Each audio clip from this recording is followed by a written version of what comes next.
Hey guys, it's Davis, and I'm here with Iggy. We are about to take an off-leash hike, and I just wanted to go over, my general rules and methods for off-leash hiking with your dog.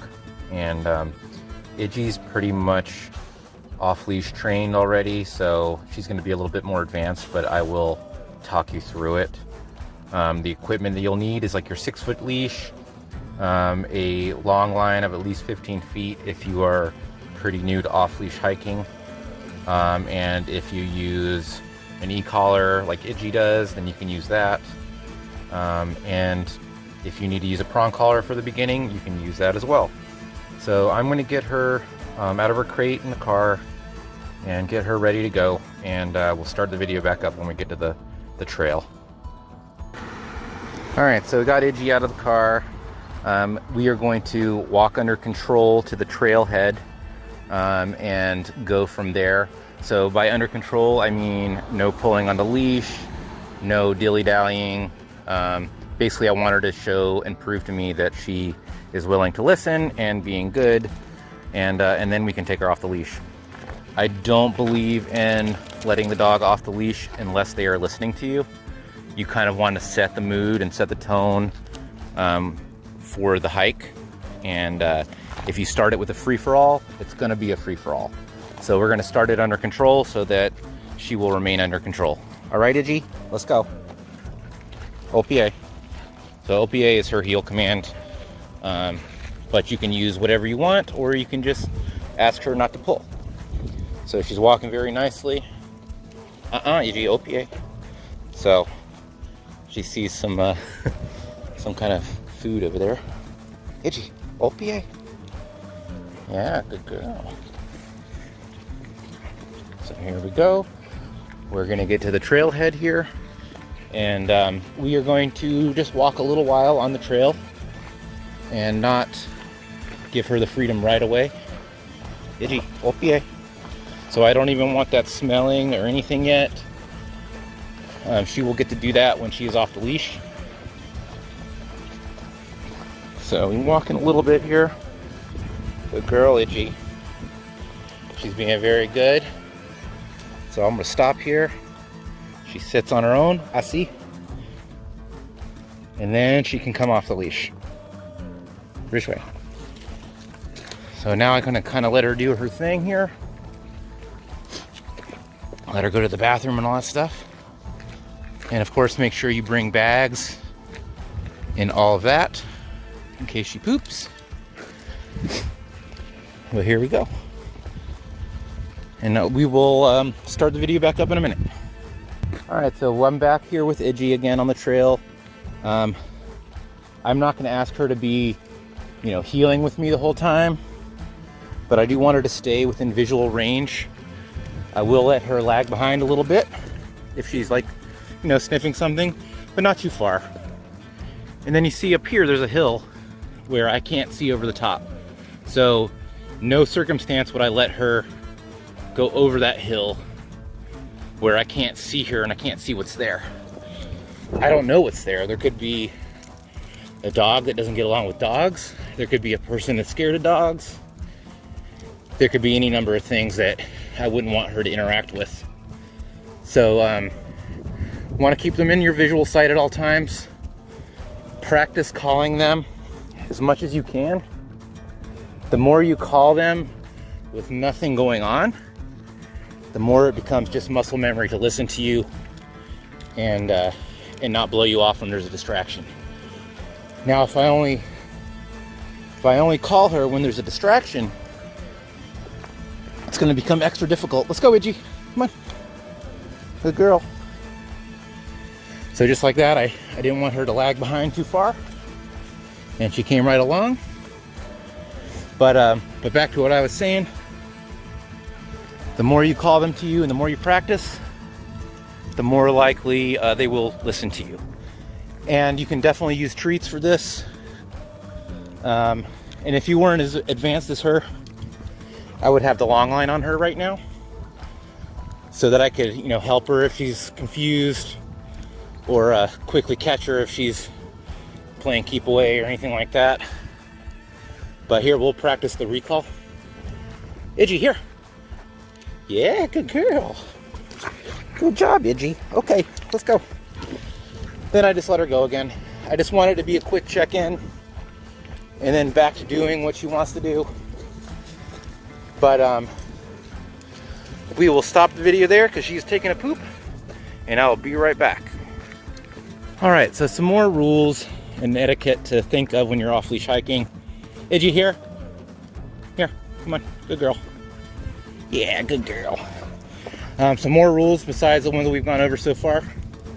Anytime I see a person or a dog or a bike or anything like that, even though she is totally fine with all that stuff, like I said before, I don't know if the other people are or the other dogs are or anything like that.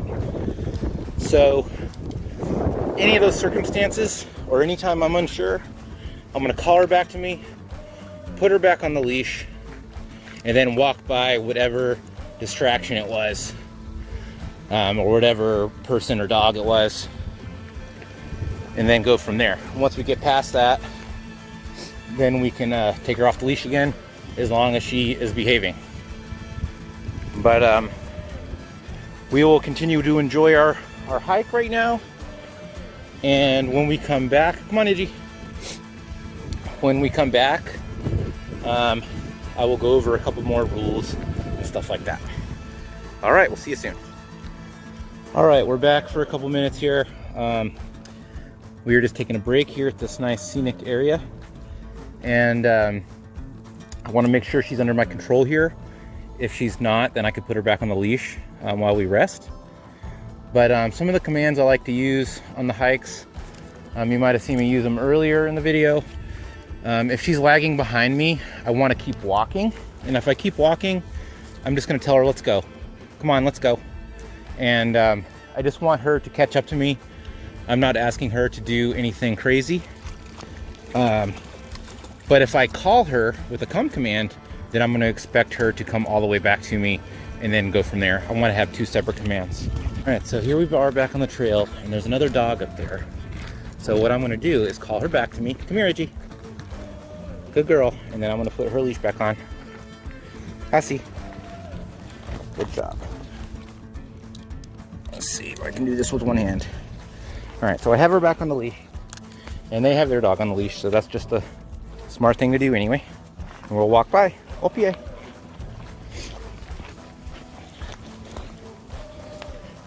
Hi, how are you?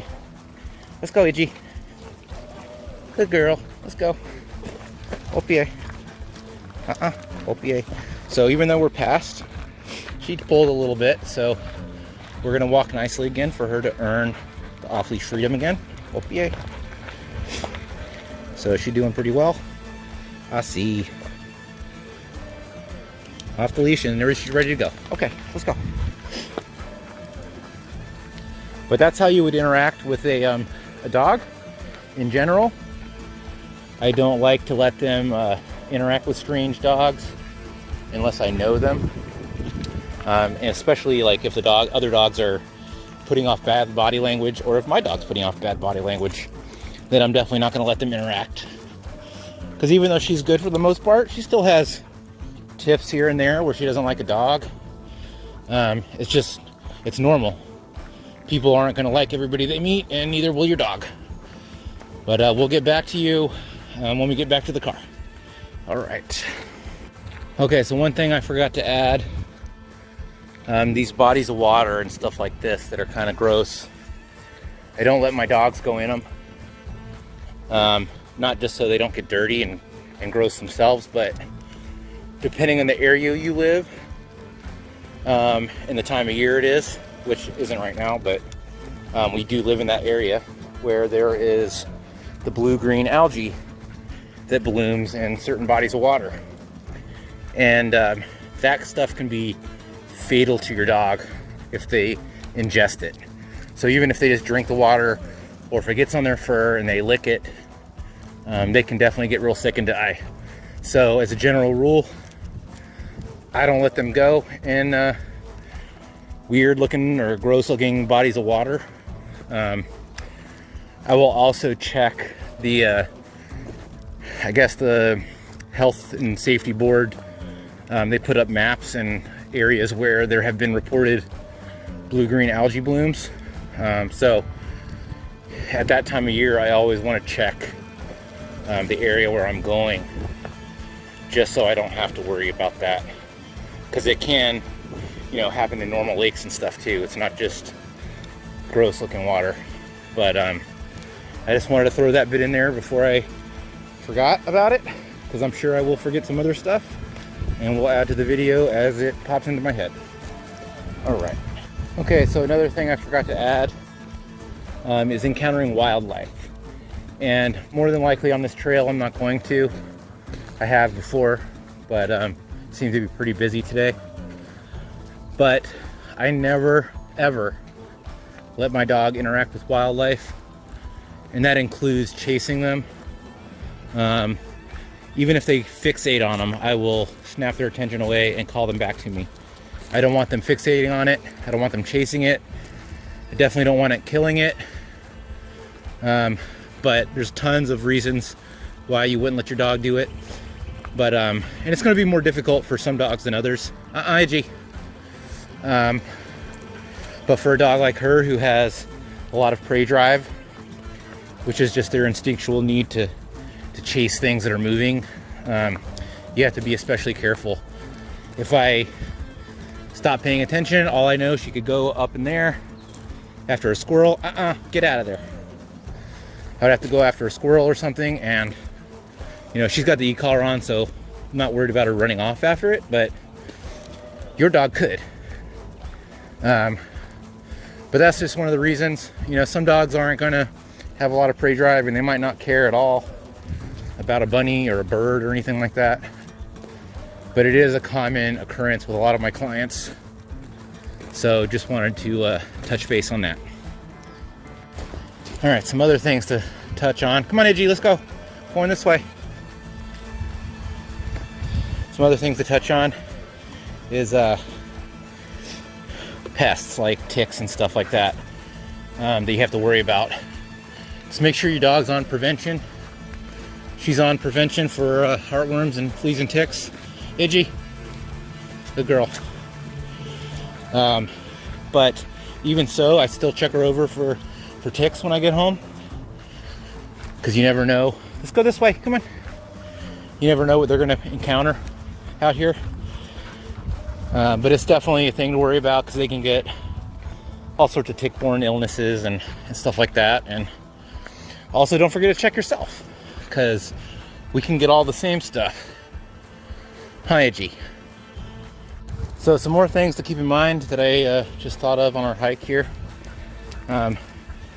Be aware of your limitations and your dog's limitations. Iggy's a really active dog, and she could probably do this all day, where I typically don't try to do more than like 5 or 6 miles, which is really pushing it for me. But for her, I mean, she easily does 3 times that on her hikes, just because of all the back and forth that she does, and all the calling and recalling and stuff like that she does. But just be aware of that. You know, you don't want to push your dog too far. You don't want to push yourself too far and get lost. Make sure you know where you're going and that somebody else knows where you're going. Oh, here we go with another person. I'm going to stop this real quick. All right, so we're past that, which leads me to another point, like what you can do. If you can't get them on the leash, or you don't have your leash for whatever reason, you can always pull to the side of the trail, ask them to sit or down or whatever you can do, and then just stay there with them and hold their collar, you know, so that it keeps them out of trouble. Just an alternate method to putting them on leash and walking by, but that's my preferred method. But all right, we'll see you soon. So another thing you can remember, so Iggy's on the e-collar. She's on pretty low level, it's on 7. But if you want to have this kind of reliability off leash with your dog, then the e-collar is really the best way to go. Not every dog is going to need it. Like, she doesn't need it 90% of the time, but I have it on there just for those times where she decides not to listen. It just gives me peace of mind, even if I don't end up using it the entire hike. But the important thing to remember is not to train your dog with an e-collar unless you know what you're doing. So typically I'm just going to recommend that, you need to find an experienced trainer in your area that deals with off-leash e-collar training. There's lots of people who will claim they know what they're doing, but they don't, so make sure you do your research. And please don't try it yourself unless you are, really experienced with these things. And basically, if you're another trainer, then you can probably do it. But on average, most people, the timing is too critical in the beginning stages of e-collar training. It's too critical for most people to do correctly. You can totally mess things up if you do it wrong. So here I am just keeping an eye on her. Edgy, good girl. So just like name recognition, she comes back to check in just when I say her name, and then she's free to go again. If she wants to go swimming, she can, because the e-collars are waterproof. But we're gonna hang out here for a few and take a breather, more for my sake.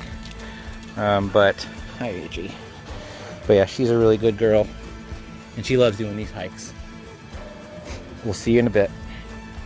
So Iggy and I are headed back to the car. It looks like it's gonna start raining soon, so I don't want to get caught out here. I got my camera. But another thing I thought of was if you're having a hard time hiking your dog off the leash, besides just using the long line, and if they're not e-collar trained, you can try to go with somebody whose dog is already trained. Dogs, when they're in groups, they tend to want to listen to the one that knows what it's doing. So, for instance, if I had another dog here with us that wasn't trained, although all my dogs are trained off leash, if I had one that wasn't, like a client dog or something, I could totally have them off leash at the same time as her, because they're always going to want to follow her. She's the one who knows what they're doing. She's the one who's excited about coming back, so it must be a great place to come back. But just wanted to throw that in there while I was thinking about it. And I'll start the video back up when we are at the end of the trail again.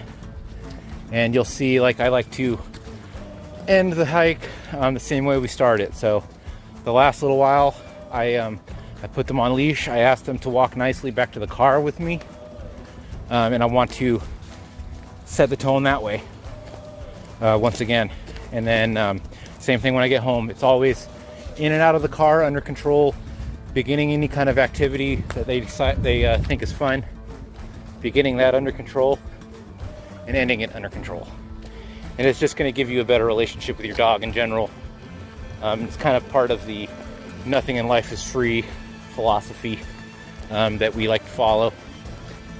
But I'm going to stop it there, and I'll see you when we're back at the car. I probably said that like 5 times, but I keep thinking of new things to talk to you guys about. So, all right, see you soon. All right, some final thoughts here while we walk under control the last 100 yards or so to the car. Just make sure the area you're going, that you know the laws and stuff, because they all vary, from town to town, and depending on where the trail is. Some of them are allowed to be off leash, and some of them are on leash only. And right now, with all this COVID stuff happening, all these trails are getting used way more than they used to be. And so just respect the trails and keep them nice and clean for everybody, and follow the rules. The last thing anybody wants to do is end their relaxing hike with their dog with a dog fight, or picking up somebody else's trash, things like that. Yeah, so that's pretty much concludes this. She's walking here right next to me on the leash. Just keep all that stuff in mind and have some fun off leash with your dogs.